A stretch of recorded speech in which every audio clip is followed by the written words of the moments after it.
A aula de hoje então, Romanos 4, os versículos aí do 13 ao 17, tá bom? Então vamos começar orando.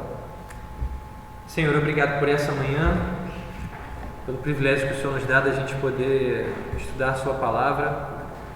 Deus, perdoa nossos pecados, perdoa, Senhor, toda a maldade do nosso coração, a nossa incredulidade, a nossa desobediência, e que nessa manhã o Teu Espírito Santo nos conduza para que a gente possa compreender mais daquilo que o Senhor revelou de si mesmo, e que isso promova no nosso coração um desejo de Te servir, de Te obedecer, para que a gente possa viver uma vida agradável ao Senhor. Nos abençoa, Senhor, nesse dia, e nos atrai para o Senhor, para a gente, Deus, aprender a Te amar mais, em nome de Jesus. Amém. Então, beleza. Quem abrir aí pode ler Romanos 4, do 13 ao 17. Porque a promessa que havia de se render o mundo não foi feita pela lei a Abraão, ou a sua posteridade, mas pela justiça da fé. Porque se os que são da lei são herdeiros, logo a fé é vã e a promessa é aniquilada. Porque a lei opera a ira, porque onde não há lei também não há transgressão. Portanto, é pela fé, para que, segundo a graça, a fim de que a promessa seja firme a toda posteridade, e não somente a que é da lei, mas também a que é da fé de Abraão, o qual é pai de todos nós, como está escrito: por pai de muitas nações te constituí, perante aquele no qual creu, a saber Deus, o qual vivifica os mortos e chama as coisas que não são como se já fossem. Tá. Flávio está com um pouquinho de sono, né, Flávio? Mas vamos lá. A gente leu na aula passada sobre a ideia, o início, a gente na verdade fez uma boa parte aí do capítulo 4 de Romanos, começando lá com a história de Abraão, né? A gente viu aqui que Paulo falou sobre a ideia de que Abraão ele não foi justificado pelas obras e nem pela circuncisão. Lembra disso? Que era justamente aquela ideia que o judeu tinha acerca de Abraão, de que ele tinha sido um homem que obedeceu e por isso então foi declarado justo. E aí Paulo começa falando sobre a história dele, mostrando que na verdade, cronologicamente, Abraão não foi justificado pela obediência. Por quê? Porque antes de existir a circuncisão, no caso, antes de existir uma marca externa, que é aquela que os judeus tinham, ele tinha crido. E isso era justamente aquilo, o fator principal que fazia de Abraão ali o exemplo, né, o pai da fé para todo aquele que creria no futuro. Fala. O fato da lei vem depois, né? Isso, a lei a gente vai tratar hoje, né? Ele falou no início ali de obras, no versículo 2, tá vendo? Abraão justificado por obras. Aí ele contraria e diz que não. Aí depois em seguida ali, quando chega no 9 e no 10, ele fala o seguinte: é sobre os circuncisos somente? Então ele fala sobre a circuncisão. Pode entrar. E aí ele diz que não, né? Então ele falou das obras, ele falou da circuncisão, e ele já descartou a possibilidade de justificação por esses meios. E aí ele hoje chega na lei, né? Porque a gente vai ver um pouquinho sobre a lei hoje, tá? Mas vamos pensar na história de Abraão aqui. Quem foi Abraão? Lembra, quem era Abraão antes de Deus chamar ele? O que você lembra de Abraão aí? Era da região de Ur, né? era da Mesopotâmia, né? Uhum. Então ele era como pagão, né? Aham. E aí? Eu não conhecia uma dele. Classe, qual é a classe? Qual é a tua classe? Adolescente? 304, lá em cima. Lá em cima. Fala aí, então ele era de Ur, né? Pagão. Conhecia outros deuses aqui, né? Na região, ele não tinha conhecimento da revelação de Deus ainda. Aham. Ele era um adorador de deuses estranhos, né? De certo modo, né? Eu estava vendo um comentário e parece que Abrão, que era o nome anterior dele, o significado é pai elevado, né? Uma ideia de que o próprio Abraão, antes de ser crente, no caso, ele olhava para as estrelas e ele tentava então ali, por meio da astronomia ou astrologia, ter essa ideia, né, essa comunhão com o sagrado, vamos colocar assim, né? E é bem provável que ele era um idólatra justamente por causa de onde ele vinha, né? Dessa adoração de deuses pagãos. E aí houve um momento na história de Abrão, na época, né, onde Deus interviu, se revelou a ele e fez promessas a ele, certo? Então vamos lá. Abraão era um homem, né, chamado Abrão, que veio da terra de Ur dos Caldeus. Ela se situava ali na Mesopotâmia, lembra disso? O que é Mesopotâmia? Meio, não é isso? Potâmia são rios, né? Então a ideia é daquele trecho de terra ali que ficava entre dois rios, né? Acho que é o Tigre e o Eufrates. Eu não dou com precisão agora, mas eu acho que é. E aí Deus tira ele daquele lugar e faz uma promessa a ele, dizendo o quê? Olha, sai da tua terra, da tua parentela e vai para a terra que eu vou te mostrar. Né? E além disso ele vai dizer o seguinte: olha, eu vou fazer de você pai de muitas nações, certo? Ele disse: vou te abençoar grandemente. Então a gente vê lá no relato, aí você tem Gênesis 15, depois Gênesis 17 também, a ideia de que Deus vem a Abraão e faz promessas a ele, certo? E qual é a grande questão ali naquele momento? Que aquele homem que vinha de Ur dos Caldeus, que adorava deuses estranhos, ele creu em Deus, certo? E mudou completamente a história dele, porque ele saiu de onde ele estava, ele passou a ser um homem agora justificado por Deus, e consequentemente, por causa da promessa que ele havia recebido, Deus então fez daquele homem uma grande nação, e a gente entende hoje que é a nação de Israel, né? Que ele foi entender depois, e ao longo da história foi sendo comprovado. Aquela promessa de Deus fez daquele homem simples, vamos colocar assim, né? Sozinho, né? Singular, ele, a esposa, o sobrinho ali e alguns servos, daquele homem se tornou uma grande nação. A gente vai ver ali na época que Israel sai do Egito, você tem aí para mais de 2 milhões de pessoas. É mais ou menos essa a ideia, entendeu? É muita gente, né? E aquele povo ali cresceu, né? Claro que houveram momentos da história que eles foram escravizados, muita gente foi morta e tudo mais, mas de fato Deus fez com que a descendência dele fosse abençoada e crescesse sobremaneira, beleza? Então esse é Abraão, né? Lembra, Deus mudou o nome dele de Abrão, que seria, segundo esse comentário que eu vi aí, pai elevado, para Abraão, que seria a ideia de pai de muitas nações, entendeu? Interessante, né? Uma mudança, né? E aí Deus chama ele, muda o nome dele, porque agora ele pertencia a Deus, correto? E aí 14 anos depois, é o que os comentários vão dizer, 14 anos depois desse momento em que Abraão é justificado por Deus, ele recebe a circuncisão. E esse é um dos argumentos que Paulo já tratou na semana passada aqui, não é isso? Você sabe que Paulo estava aqui, né? Semana passada, né? Debatendo com a gente, brincadeira. No início do capítulo 4, ele justamente fez essa abordagem histórica. Lembra? Ele chamou o judeu para uma reflexão. Ele sabia que os judeus acreditavam na Escritura, né? No Antigo Testamento, ali no caso. Ele vai fazer o seguinte: então, o que diz a Escritura? Aí ele chama justamente para um momento histórico. Então vamos ver quando é que Abraão foi justificado? Vamos. Então tá, vamos olhar para a Bíblia. Aí ele fala em Gênesis. Abraão creu em Deus e isso ele foi imputado para a justiça. Está lá em Gênesis 15, 6, não é isso que a gente leu? Ele vai falar o seguinte: isso aconteceu antes ou depois da circuncisão? Aí fica evidente que aconteceu antes, né? Ou seja, ele foi declarado justo. Esse negócio de circuncisão nem existia ainda, ele nem sabia, não fazia nem ideia, né? E aí tá, Paulo já falou das obras, falou da circuncisão, e aí tem a questão da lei, por exemplo, que o Fábio colocou. Então vamos pensar na lei, né? A lei, aquela que foi dada, certo? Por Deus lá no Monte Sinai. Quanto tempo depois de Abraão a lei foi dada? Você lembra?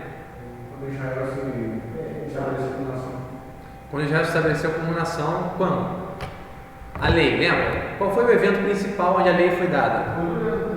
Depois do Êxodo, né? Eles saíram do Egito, foram para o deserto, e aí Moisés no Monte Sinai ele recebe, né, as tábuas da aliança, ele recebe a lei, e então aquilo ali é não só revelado, mas escrito para o povo observar. E aí a gente tem alguns relatos na Bíblia mostrando a questão cronológica desse momento. Abre aí rapidinho, por exemplo, em Gálatas 3,17. E já lê aí, quem achar. Gálatas 3,17.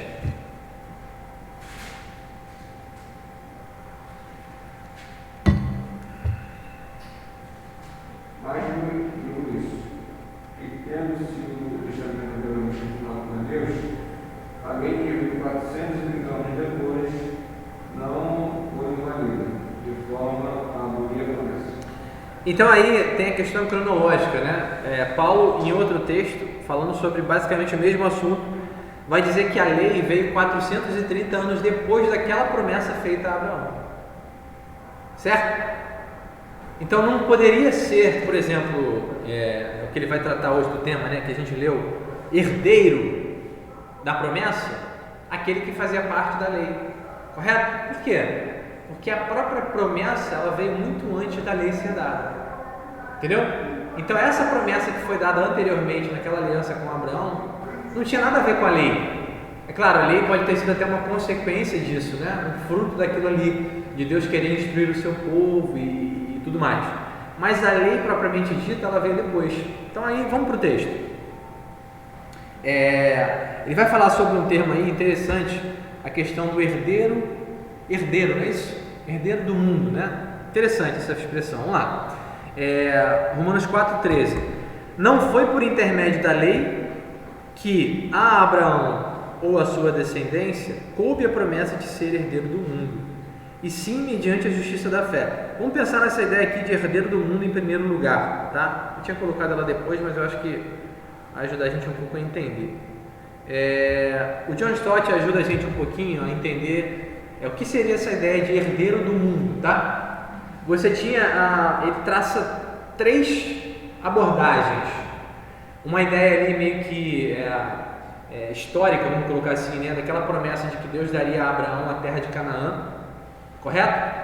E aí os judeus acreditavam ali que aquela promessa se estenderia, né? Porque ele daria como se fosse até os confins da terra. Aí ele traça uma outra questão também no meio, mas eu vou citar a terceira, que para mim foi a que chamou mais atenção, na ideia de que aquela promessa feita à semente de Abraão, que seria a sua descendência, nós entendemos que a sua descendência de fato se cumpre no Messias, que é Jesus, aquela promessa teria uma abordagem muito, muito ampla. Por quê? Porque aquele Messias que viria, de fato, ele governaria sobre todas as coisas, né? O seu reinado seria universal. Então, nesse sentido, a gente pode entender essa expressão aí de herdeiro do mundo.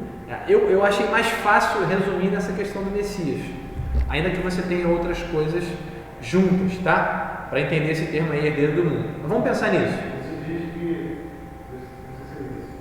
mas que não seria só uma questão de herdeiro, filhos, descendentes, mas uma questão espiritual que a partir de Jesus abrangendo, todos seriam herdeiros em Jesus. Herdeiros em Jesus, né? Herdeiros em Jesus, você falou? A ideia é mais ou menos essa. Porque Jesus governa sobre todas as coisas e é dono de todas as coisas, a gente passa a ser herdeiro com Ele, né? Porque Ele é o dono, nós temos aquilo que Ele tem, vamos colocar assim. Mas vamos pensar nisso aqui. O descendente de Abraão, sendo o Messias, teria um reinado universal, certo? Ele viria e governaria todas as nações. Vamos pensar na promessa que Deus fez a Abraão. Em ti serão benditas todas as nações da terra. Tá vendo? Aí tem um cumprimento para a expansão geral, né? Todas as nações seriam afetadas por isso. Eu confesso que ainda não me satisfez assim completamente esse entendimento de herdeiro do mundo, mas dá pelo menos para a gente ter uma noção do que Paulo está tratando aqui, tá? Ele está apontando justamente para essa ideia de que essa semente de Abraão, que seria no caso o Messias, ela faria com que nós recebêssemos o mundo por herança. Beleza? Aí você tem até um texto aí de 1 Coríntios 3, 21, que Paulo vai dizer assim, que tudo é vosso, né? Seja Apolo, seja Paulo, né? Seja tudo. Aí ele fala assim, seja o mundo, tudo é vosso, e vós de Cristo e Cristo de Deus, né? Uma coisa interessante, né? Que Deus nos deu graciosamente todas as coisas, mas mesmo assim nós pertencemos a Ele, né? Enfim, mas só para a gente ter um vislumbre. Vamos agora passo a passo aqui. Versículo 14. Fala que aquele que entregou seu próprio filho, como nos dará com ele de graça todas as coisas. Sim. Ele fala nos dará todas as coisas, só que aquilo ali também faz uma referência a algo vindouro, né? Romanos 8:32. Aquele que não poupou o seu próprio filho, antes por todos nós o entregou, porventura não nos dará graciosamente com ele todas as coisas? E aí ele está fazendo uma questão mais escatológica, né? Quem tentará acusação contra os eleitos de Deus? É Deus quem os justifica. A ideia é de que nós receberemos futuramente, né, ainda escatologicamente, todas as coisas. Mas está no contexto aqui também da ideia de Abraão, né? Que Abraão recebeu uma promessa para depois, correto? Essa promessa para depois também é uma referência escatológica, né? Que se refere aos últimos tempos, vamos colocar assim. Mas vamos lá. Não foi por intermédio da lei que Abraão recebeu essa promessa. Abraão, você vai herdar o mundo e a sua descendência vai herdar o mundo. Como é que ele recebeu isso? Pela obediência à lei?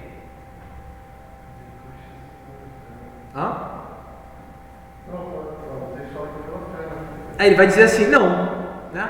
Ele recebeu isso por quê? Mediante a justiça da fé. Ou seja, não foi porque Abraão obedeceu à lei que ele recebeu essa promessa de herdar o mundo, de ganhar o mundo, vamos colocar assim, por herança. Não é isso? Como é que ele recebeu? Ele recebeu essa promessa mediante a justiça da fé. Vamos pensar em diferenças aqui, por exemplo, sobre a questão da lei. Tá? Por que Abraão recebeu, por exemplo, pela fé e não pela lei? Vamos pensar. O que normalmente acontece quando a gente lê o termo lei? O que você pensa?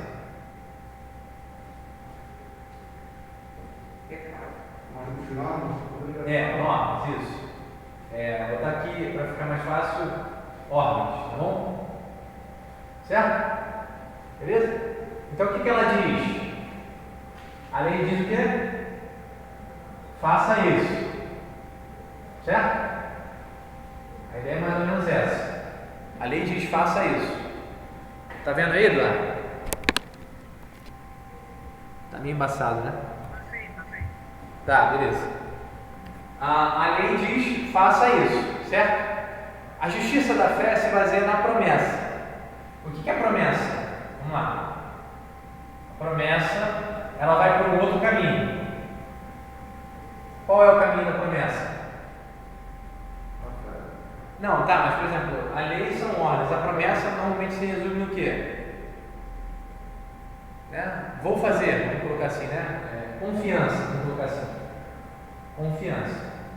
Se eu faço uma promessa para alguém, eu quero que ela confie no que eu estou falando, certo? Porque eu estou prometendo. Não tem uma condicional, né?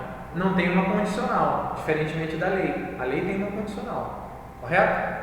Faça isso para, certo? A promessa é, confie no que eu vou fazer. Entendeu? Então a ideia é aqui, creia. Eu vou fazer. Então preste atenção na ilustração aqui do que Paulo está colocando para a gente. Tá? Ele está fazendo um contraponto entre lei e promessa. E aí promessa aqui eu vou incluir a questão da fé, por isso que eu coloquei ele creia. Certo? Que é a ideia da confiança. A lei são as ordens. Beleza? O Lucas colocou a ideia aí de uma condicionante. Se aquela promessa que Deus deu para Abraão estivesse baseada na sua obediência à lei, às ordens, o que ele teria que fazer? Faça isso, então você vai poder obter alguma coisa. Se aquela promessa estaria baseada na fé, ou seja, uma confiança naquilo que Deus faria, já não tem uma condicionante, certo? Mas você tem ainda assim uma ordem, confia, porque eu estou prometendo, eu vou fazer. Você não precisa fazer nada, eu vou fazer, entendeu? A ideia do crer, eu vou fazer. Então há uma diferença aqui sobre a questão da lei e da justiça da fé, é o que ele está pontuando. Porque a justiça da fé, ela se baseia de fato em quem está operando aquela ação. A lei traz a ação para mim, vamos colocar assim, né? Porque eu tenho que fazer algo para obter aquela promessa.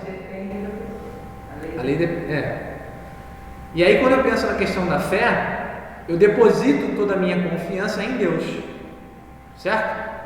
Por quê? Porque Deus é quem vai fazer. Na verdade, as duas ali, posso estar errado, mas as duas requerem uma ação, né? Sim. Por exemplo, a lei, ele faz porque ele acha que o que ele fizer terá as consequências que ele espera, né? Mas, na verdade, a promessa, você crê, então você tem a ação de crer, mas aí não depende mais de você, porque se você crê, você espera em Deus. Sim. E aí é como se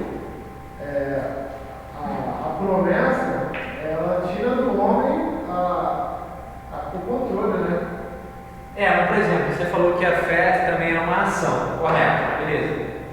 Mas há uma característica diferente, né? Vamos colocar assim, ainda que a fé seja uma coisa ativa, a fé não é passiva, é uma coisa interessante, né? Ela recebe, mas é ativa. A questão aqui é que o foco de ambos são diferentes, vamos colocar assim, né? Eles são incompatíveis, é o termo que o John Stott usa. A lei é uma condicionante que tem como principal fator o homem. O homem precisa fazer para que as coisas aconteçam. Quando a gente vai para a questão da fé, o principal fator aqui, basicamente, que o único fator, né, a fé ela se inclui aqui, mas Deus aqui é o principal que Deus fez a promessa porque Ele cumprirá. Entendeu? Então, vamos para o texto para a gente tentar discorrer um pouquinho melhor sobre isso. Não foi por intermédio da lei que Abraão, a sua descendência, coube a promessa de ser herdeiro do mundo, e sim mediante a justiça da fé. Ou seja, Abraão só recebeu aquilo ali porque ele creu, certo? E não porque ele obedeceu. 14. Porque se os da lei é que são os herdeiros, anula-se a fé e cancela-se a promessa. Correto? Se quem recebe a herança é aquele que é obediente, então foi o seguinte, não adianta crer e não adianta mais promessa. E aí na continuação tem uma coisa que ajuda aí, porque ele continua falando no 15, porque a lei suscita a ira, mas onde não há lei, também não há transgressão. Eu hoje fiquei pensando nesse texto, assim, tentando entender, né? Só que essa conjunção aí, o porquê, né? Ela ajuda a gente a atrelar o versículo 15 com o versículo 14, a gente entender o que ele está dizendo. Então vamos lá.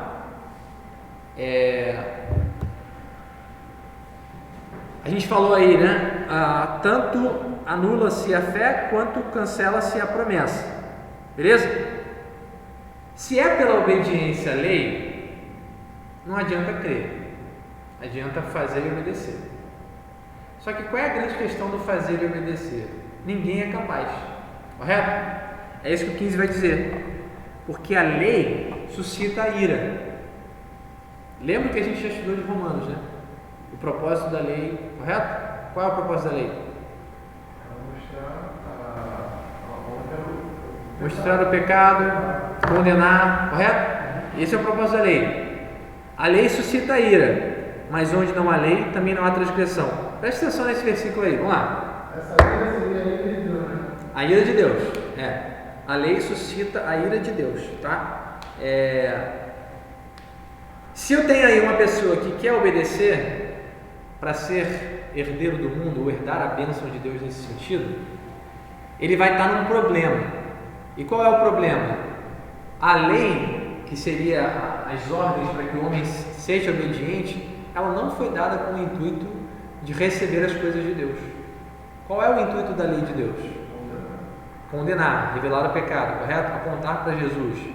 E o propósito de Deus foi que essas coisas se tornassem possíveis, ou seja, que a bênção de Deus se tornasse alcançável somente pela fé. Beleza? Por quê? Aí na sequência do texto ele vai dizer o seguinte: porque a fé é a única forma de tornar a bênção de Deus graça, entendeu? Favor.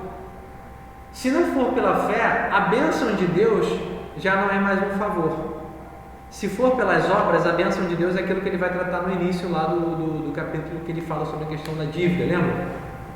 E é por isso que precisa ser pela fé. Por quê? Porque a fé, ela simplesmente recebe aquilo que Deus faz. Ela só recebe. E a lei é diferente. A lei é a condicionante aí que o Lucas colocou. Só que se eu vou pelo caminho da lei, o que acontece? Aquilo que Deus me dá é merecimento, não é favor, não é graça. E qual é o problema que a gente tem no meio do caminho? Então tá, vamos supor que eu queira me justificar pela lei. O problema é que ela não foi dada para justificar ninguém. E ninguém foi capaz de justificar por ela. O único que foi capaz de cumprir a lei, porque já era justo, foi Jesus. Certo? Ele cumpriu a lei. Mas ninguém é capaz de ir por esse caminho e ser justificado. Ou seja, todos que querem ir por esse caminho estão ferrados, né? Vamos colocar assim. Tá? Então lá, a lei promove a ira de Deus. A gente viu lá no início do capítulo 1, né? No final do capítulo 1 e início do capítulo 2, falando sobre a ideia da condenação de todos os homens. A gente viu também sobre a questão do propósito da lei lá no final do capítulo 3, não é isso?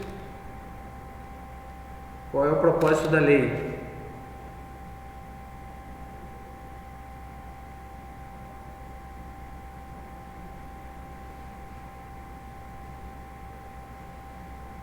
Versículo 20.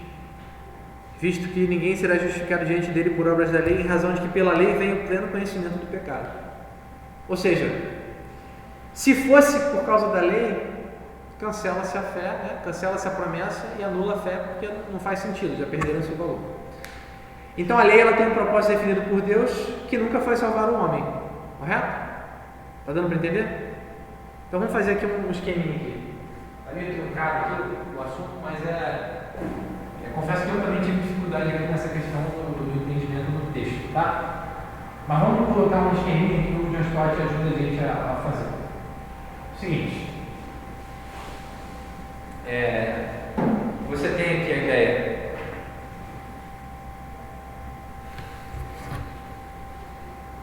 A lei.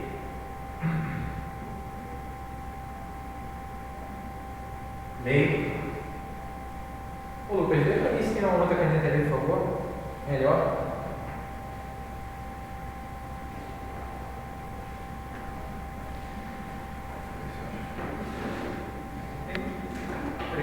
Vê se tem alguma preta boa, por favor. Ou qualquer outra cor também.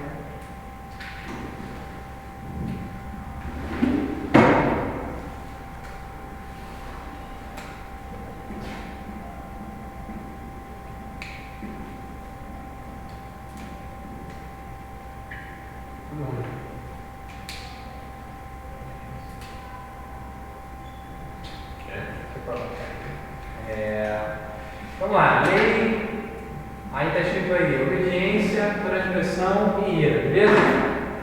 Graça, aqui a gente tem graça, promessa,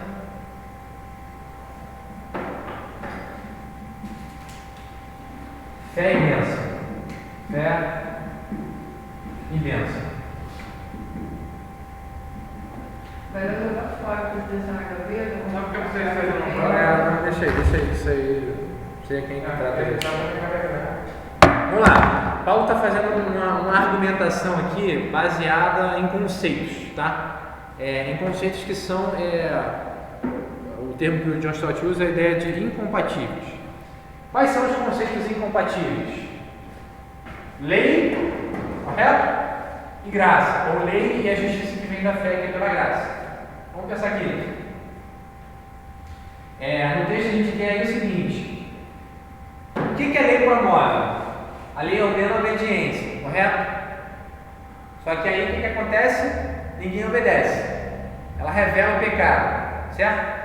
Revelando o pecado, ela traz a ira de Deus. O conceito é esse, a lei suscita a ira. Vamos pensar na graça, tá? Mas porque não é pela obediência, é pela graça. Vamos pensar na graça. A graça, ela se baseia na promessa. Porque Deus é gracioso, então Ele promete fazer. Beleza? Ele promete abençoar. Então, por Deus ser gracioso, Ele promete abençoar. A forma de receber a promessa é pela fé. Então, Deus, o Senhor vai fazer? Eu creio. Beleza. E aí o final é bênção. Por quê? Porque já não é mais pelo caminho que leva à ira. O caminho da graça, ele não leva à ira. Por quê? Porque ele se baseia numa justiça diferente. Qual é a justiça diferente? justiça que Jesus conquistou. Beleza?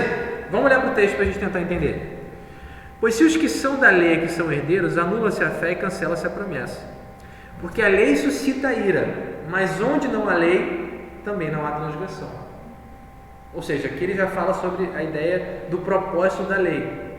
A lei suscita ira, ou seja, o caminho de quem quer se justificar pela lei é esse. Vai se dar mal.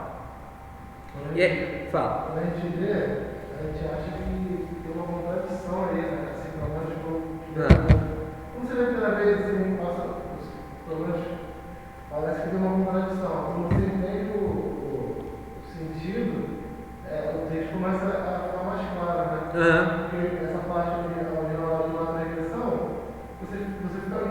É meio confuso de se entender.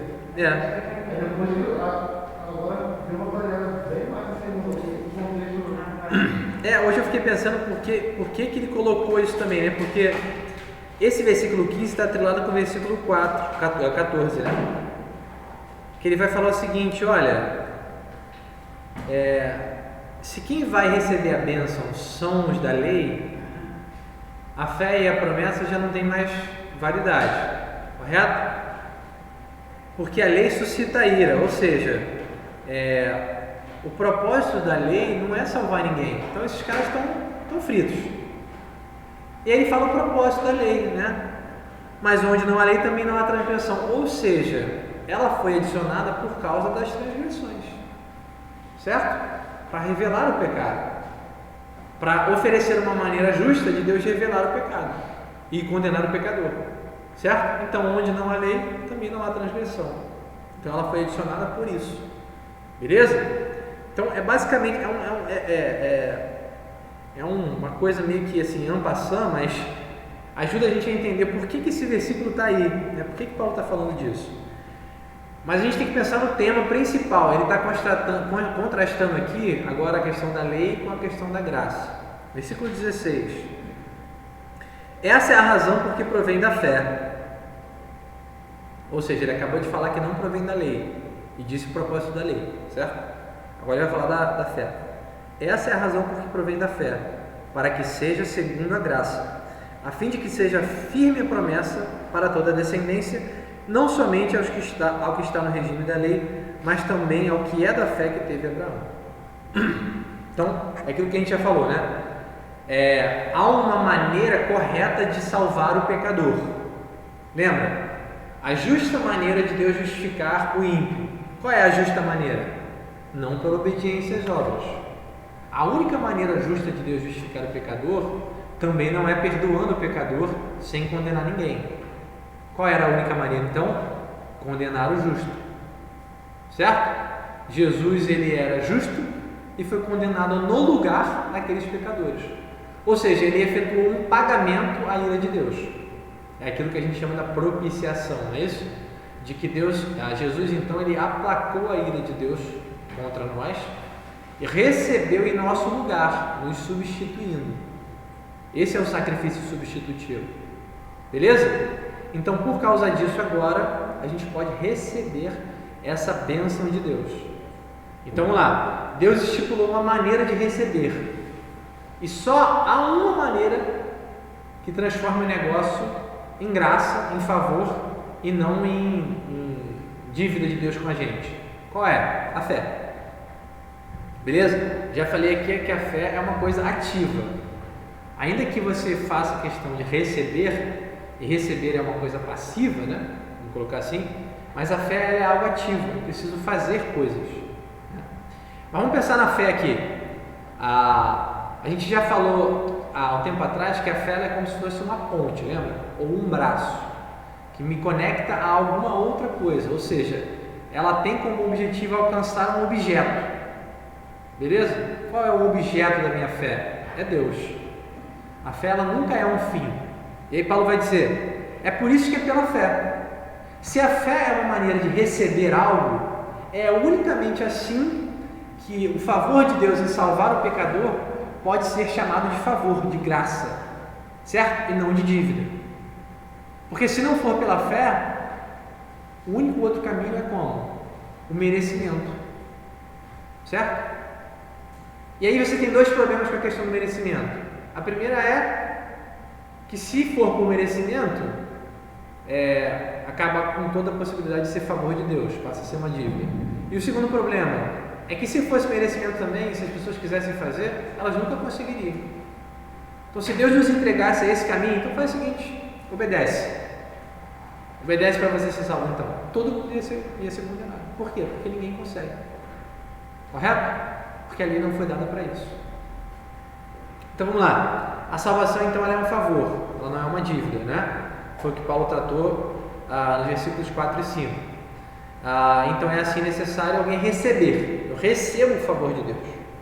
E aí isso mostra a gente aí aquilo que a gente pode entender como sendo um atributo de Deus. Qual? Talvez até mais de um, né? De que Deus é gracioso, de que Deus é misericordioso. Por quê? Porque em todo esse processo de salvação, Deus, que poderia ter simplesmente deixado a humanidade se lascar no pecado e ser condenada como uma raça completa, Ele é gracioso. Ele sai, vamos colocar assim, né? Vamos pegar a imagem de Jesus, né? Ele abre mão do seu status ali, né? De onipotente, onipresente, e Ele desce então à humanidade, se sacrifica, efetua a salvação pelos homens, e Ele é o mesmo que continua chamando os homens e efetuando isso aí até o final. Ou seja, a Bíblia aqui, Paulo vai mostrando para a gente que esse processo de salvação ele começa em Deus, né? Ele é aplicado por Deus, ele termina em Deus, né? De cabo a rabo, certo? Então isso ajuda a gente a entender como é que nós dependemos dessa justiça que vem de Deus para sermos salvos. Está dando para entender? Não? Tá. Se estiver confuso, me fala. Então Deus é muito gracioso, né? Se Ele fizesse com que a salvação fosse pela obediência à lei, já falamos, ninguém se salvaria. A justiça da fé, portanto, que ele coloca aí, né? Seria a forma de salvar. Lembra, no contexto aqui em Romanos, justiça da fé significa não um atributo de Deus propriamente dito, mas a maneira de salvar, certo? Quando você lê justiça da fé, o que significa?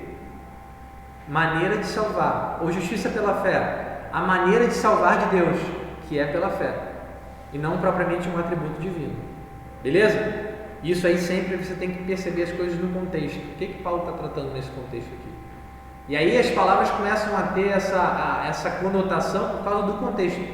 Mesma coisa que a gente tratou nas últimas duas aulas sobre a questão da lei e da graça, né? Mais para frente em Romanos, o significado de lei para Paulo, em determinado contexto, significa condenação e não lei. É condenação. Mas ele usa o termo lei. Beleza? Por quê? Porque o contexto está mostrando para a gente o que ele está mostrando, o que ele está tratando. Ele vai falar de uma promessa firme. Ele fala, olha, é necessário que seja pela fé, para que seja segundo a graça, a fim de que seja firme a promessa para toda descendência. Ou seja, a única maneira do negócio ser firme e não descambar, como seria se fosse pela obediência à lei, é baseando aquela bênção que viria numa personalidade totalmente confiável. Quem é essa personalidade? Deus. Correto? É porque foi Deus que falou, é porque foi Deus que prometeu que o negócio é firme, que a bênção será de fato recebida por aqueles que são descendentes de Abraão. Não é isso? Então olha para o texto aí. Quem é a descendência de Abraão, por exemplo? Ele vai dizer, não somente ao que está no regime da lei, mas também ao que é da fé que teve Abraão. De novo ele junta os dois povos, judeus e gentios, pela fé fazem parte da descendência de Abraão. Então quem é descendência de Abraão, quando a gente olha para a Bíblia, né, em termos espirituais, vamos colocar assim, é todo aquele que crê. Um judeu, por exemplo, ele pode ser da descendência física de Abraão sem ser da descendência da fé, vamos colocar assim, e não ser considerado por Deus como sendo filho de Abraão, né? Ou filho de Deus. Jesus fala, né? Se vocês filhos de Abraão. Foi, que a gente falou na aula passada, né? Esse texto aí. Se vocês fossem filhos de Abraão, vocês fariam justamente aquilo que ele fez, né? E aí o contraponto mais na sequência, né? Jesus vai dizer, ó, vocês são filhos do diabo, né? Vocês fazem a vontade dele. Então assim, fica nítido que Pela fé, tanto os judeus e os gentios são unidos num só corpo, né? Nós agora somos descendentes de Abraão, ele é o nosso pai, ele deu origem a essa fé que nós temos. Por isso que ele é o pai da fé, né? Ele teve aquela fé original, de onde se originou a fé que nós temos hoje. Então, para pensar, a fé que eu e você temos hoje é a mesma fé que Abraão teve, não em sentido, vamos colocar assim, de nível, entendeu? Qualitativo, vamos colocar assim, né? Ou quantitativo, dependendo da maneira como você observa. Mas a ideia é que fundamentalmente é a mesma coisa. A gente sempre fala aqui, o quê? Maneira de salvar no Antigo Testamento, fé em Cristo. Maneira de salvar no Novo, fé em Cristo. Da onde surgiu? Em Abraão. Ele foi o primeiro a crer em Cristo, correto? Por quê? Ele creu naquela promessa que Deus fez a ele, de que a sua descendência seria abençoada. Aí quando você vai lá para Gálatas, se não me engano, Gálatas 3, Paulo faz um uso aí assim fantástico, fantástico. É o mesmo tema, eu não vou ler, e aí você, se quiser, tiver tempo, lê em casa o capítulo 3, é o mesmo tema, tá? E ele faz uma abordagem dizendo o seguinte, olha, não foi aos descendentes de Abraão, lá no versículo 16, as promessas foram feitas a Abraão e ao seu descendente. Olha só a abordagem que Paulo faz. Não diz e aos descendentes como se está falando de muitos, porém como de um só, e ao teu descendente que é Cristo. Preste atenção nisso. Aqui mostra para a gente que Abraão creu no Messias, que sairia dele, correto? A promessa foi feita a Jesus, e ele acreditou naquela promessa ali. Está totalmente atrelada justamente com a ideia de que o Messias seria o ponto-chave dessa situação. Beleza? Então, como eu disse, forma de salvar idêntica. Abraão teve aquela original, da onde começou. Todo aquele que creu como ele foi justificado como ele, certo? Independente de qualquer questão de obediência à lei, circuncisão e tudo mais. Então vamos lá. A salvação é firme, a promessa é firme porque ela se baseia em Deus, e Deus é totalmente confiável, correto? A salvação só acontece por causa disso, tá? A gente crê então que para receber o que a graça oferece, nós cremos para receber o que a graça oferece. Pensa nisso. Eu creio para receber, beleza? Se a gente precisasse merecer, já não seria graça, correto? Além disso, a salvação seria impossível. Então pensa nisso. Eu creio para receber um favor, ou seja, isso faz com que a minha fé ela só tenha um propósito assim de humilhação diante de Deus. É em me humilhando, é em confiando no que Deus faz de início ao fim que eu sou salvo. Beleza? Agora, se eu vou pelo caminho do merecimento, primeiro, já não é graça. Segundo, seria impossível. Correto? Dúvidas até aqui? Não. Não dorme não, vamos lá. Agora vamos pensar aqui no finalzinho do texto, até o versículo 17. A questão do objeto da nossa fé. Porque Abraão é pai de todos nós, como está escrito, por pai de muitas nações te constituí. Ele vai fazer aí, na verdade, um parêntese, né? Na minha Bíblia está até um parêntese mesmo.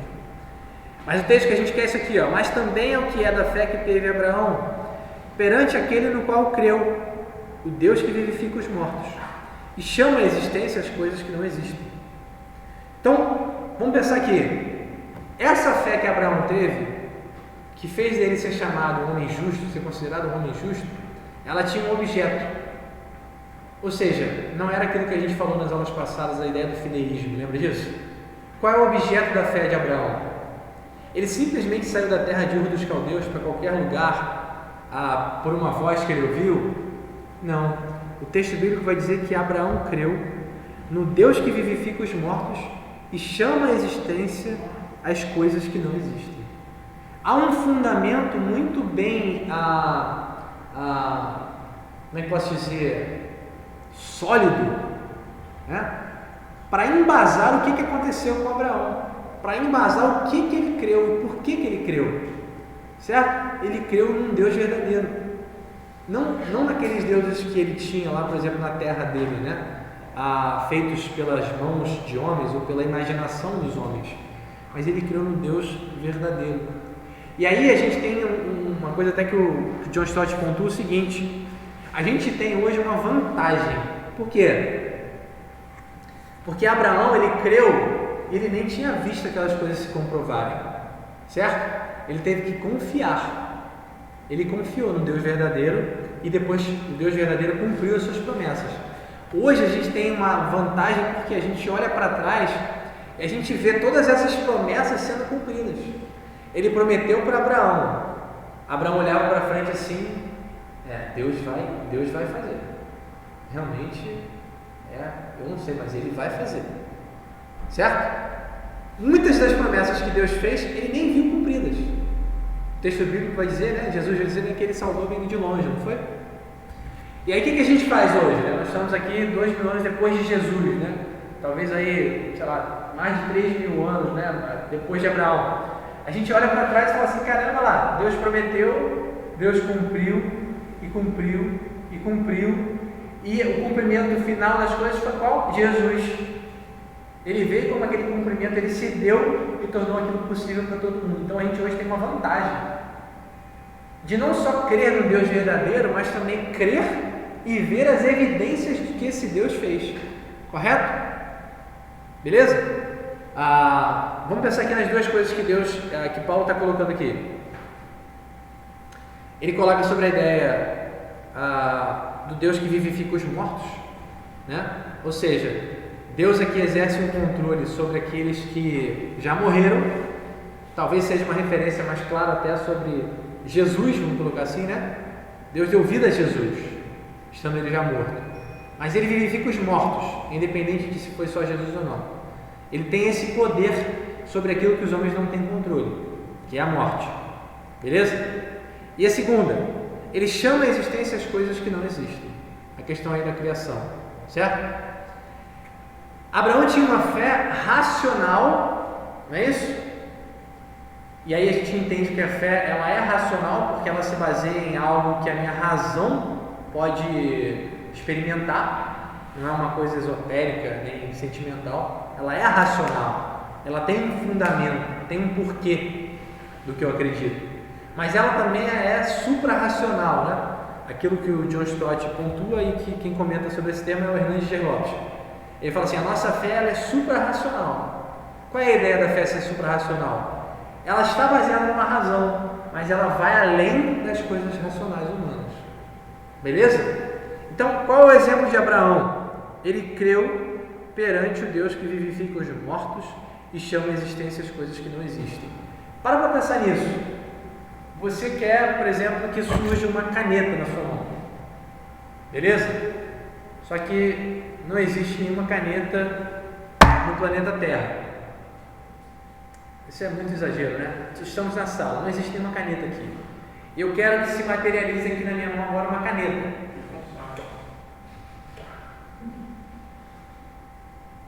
Vai, Flávio, você consegue fazer isso? Não consigo. Vem, caneta. Não vem. Não vem. Né? Qual é a grande questão de Deus, cara? Isso é uma coisa muito fantástica. Muito fantástica. Uma caneta é uma coisa ínfima, né? Ridícula, minúscula, né? Que o homem não criou do nada. Ele transformou componentes já existentes, consolidou-os, né? Deu uma forma ali como ele gostaria, mas ele só usou o que já estava criado, aquilo que já existe. O homem não cria nada nesse sentido, ele só transforma. A gente usa o termo de criar porque envolve a imaginação, né? O que Deus fez? Não existia matéria, e pela sua palavra tudo que nós vemos passou a existir. Então assim, se a sua fé é racional e ela está posicionada ou baseada no caráter de Deus e no poder de Deus, você já parou para pensar em quem é o Deus que você crê? Ele chama a existência coisas que não existem. Ele fez com que a matéria surgisse sem ela existir. Como que ele fez isso? Fazendo uma grande jornada, trabalhando muito? Ele simplesmente falou. Ao exemplo da caneta, né? Existe uma caneta na minha mão agora. A caneta existiu do nada, né? Mas com Deus foi todo o universo. Ele criou pela sua palavra. E as coisas que nem existem, porque a palavra de Deus é tão poderosa, elas passam a existir. Olha que coisa doida. Exista árvore. A árvore existiu. Por quê? Porque tudo obedece a Deus, cara. Fantástico, né? Por quê? A nossa fé, a similaridade da fé de Abraão não é em qualquer coisa. Está no Deus que vivifica os mortos e que chama a existência as coisas que não existem. Então isso pra gente, por exemplo, que é jovem, né? A minha irmã é um pouquinho não jovem, vou colocar assim, né? Mas a gente precisa estar firme com esses conceitos. Eu não creio em qualquer coisa. Abraão não creu em qualquer coisa. Ele não fundou uma religião. Ele foi chamado pelo Deus verdadeiro. A mesma coisa nossa hoje. Nós somos cristãos por quê? Porque eu gosto de ser religioso e ir para a igreja. Não, nós somos cristãos porque Deus nos chamou. E esse Deus é o Deus verdadeiro. Isso precisa estar no fundo do nosso coração. Certo? Para que a gente não seja confundido. Beleza? Então, concluindo a nossa aula de hoje. A salvação é pela fé. Correto? Por que é pela fé? Porque só dessa maneira salvação se torna a favor. De qualquer outra maneira, salvação se torna dívida, né? Merecimento. E isso seria impossível para todo mundo. Então, salvação é pela fé, porque essa é a única maneira de ser um favor, uma bênção de Deus. Beleza? Segundo, a salvação está baseada no caráter de Deus e na sua promessa. Essa promessa só vai se cumprir por quê? Porque o caráter de Deus é confiável. Beleza? Ele é confiável, ele é fidedigno, correto? Para cumprir aquilo que prometeu. Por isso a gente pode ter certeza da nossa salvação, por exemplo. E por último, o objeto da nossa fé é o Deus verdadeiro. Beleza? Então o que a gente aprende com esse texto? Essas coisas, tá? Isso precisa ficar na nossa mente. Na semana que vem a gente vai, se Deus quiser, aí não tem preocupação de dizer, né? Acabar o capítulo 4, né? Mostrando ali a continuidade, né, do exemplo de Abraão. Vai dizer que ele esperou contra a esperança, ele creu. Contra todas as adversidades, ele continuou crendo.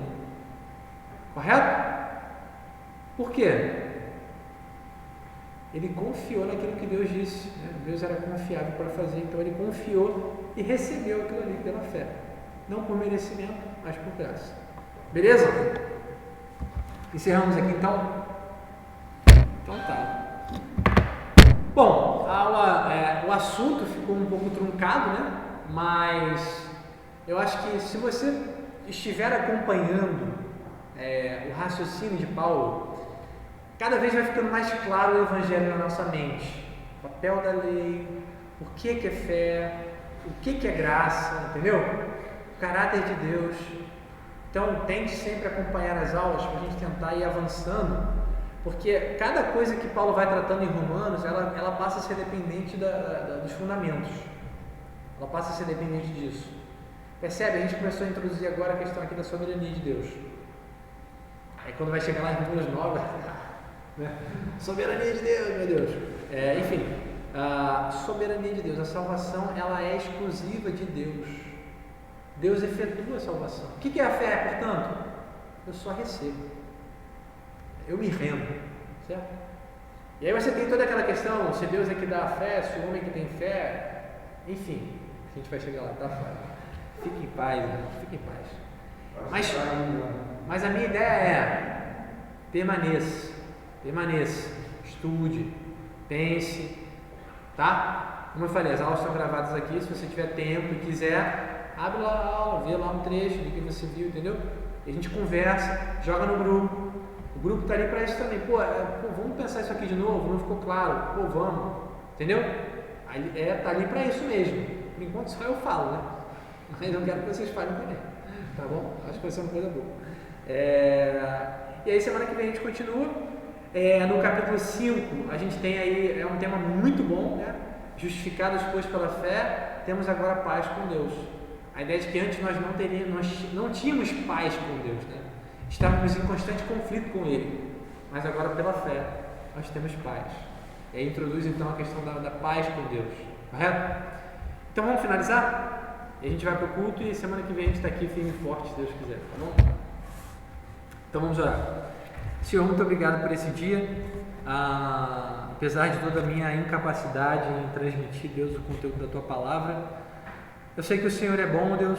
Eu sei que o Senhor tem nos abençoado e nos trazido tanta compreensão nova, Deus, de coisas que líamos na Tua Palavra e não entendíamos. E que assim se dê, Deus, ao longo desse ano, nessa classe, para que as nossas vidas sejam edificadas, para que o Teu nome seja glorificado. E eu oro também por outros alunos que possam vir, Deus, que essa sala possa se encher mais e que pessoas venham aqui, Deus, e tenham mais desejo de conhecer o Senhor e a Tua Palavra, Deus. Promove isso na nossa igreja, promove isso na nossa vida e nos dá, Senhor, um domingo em paz na Sua presença, nos enche, nos mostra, Senhor, que o Senhor é suficiente e não as nossas obras, Senhor. Em nome de Jesus. Amém. Beleza? Eduardo, Deus te abençoe. Um abraço. Tamo junto.